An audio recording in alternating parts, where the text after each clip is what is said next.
শুভজিৎ, দেখো, যেহেতু এই ঘটনার মধ্যে দিয়ে এই কলেজ বিশ্ববিদ্যালয় এবং বিশেষ করে মেডিকেল কলেজের দুর্নীতিগুলো উঠে এসছে, যেটা কথা বললে, যে সেই জায়গা থেকে আমার যেটা মনে হলো, মানে আমাদের সকলেই যে মাননীয় মন্ত্রীও আছেন, আমার মনে হয় যদি তুমি কলেজগুলোর একটু গিয়ে খোঁজ নাও, মানে স্টিং অপারেশন বলবো না, বাস তোমার জাস্ট ক্যামেরাম্যানদের পাঠাও বা খোঁজ নাও, এই যে কলেজ বিশ্ববিদ্যালয় এবং মেডিকেল কলেজগুলো যে আসলে দুর্নীতির আখড়ায় রূপান্তরিত হয়েছে, এটা কি অস্বীকার করতে পারবেন আমাদের মাননীয় মন্ত্রী এবং রাজ্য সরকারের যারা রয়েছেন?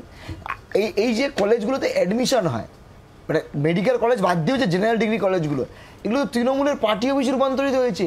তৃণমূল ছাত্র পরিষদ নয়, তৃণমূল কংগ্রেসের প্রচারালয় হিসেবে ব্যবহৃত হচ্ছে কলেজগুলো। তাই সরকার যদি এতটাই সেন্সিটিভ হয় এবং সেন্সিবল হয় রিগার্ডিং ভেরিয়াস ক্রাইমস, সরকার এটা বলতে পারবে যে আগামী দিনে যদি কেউ শিক্ষার বিষয়ে দুর্নীতিতে ধরা পড়ে, কেউ যদি কলেজ বিশ্ববিদ্যালয়ে অ্যাডমিশনের ক্ষেত্রে দুর্নীতি ধরা পড়ে, কেউ যদি র্যাগিংয়ের বিষয়ে ধরা পড়ে, সরকার আইন আনবে? সরকার বলতে পারবে যে আগামী দিনে যদি কাউকে দেখা যায় যে সে জোর করে নাম্বার বাড়িয়ে দিচ্ছে, টাকা নিচ্ছে এর বিনিময়, এর জন্য একটা কঠোরতর আইন সরকার আনতে পারবে? কলেজের, ইউনিভার্সিটির ভেতরে, মেডিকেল কলেজের ভেতরে কোনো নির্দিষ্ট আমি খালি তৃণমূল বলছি না, সিপিএম, কংগ্রেস, বিজেপি, তৃণমূল, যে কোনো রাজনৈতিক দলের প্রচারালয় বানানো যাবে না। নিশ্চিত ছাত্র সংগঠন তারা এখানে প্রচার করতে পারে, কিন্তু পার্টি, নির্দিষ্ট পলিটিক্যাল পার্টির পার্টি অফিসে রূপান্তরিত কেন হবে? এই প্রশ্নের উত্তর কি আছে মাননীয় মন্ত্রীর কাছে? আমার প্রশ্ন থাকবে। আমি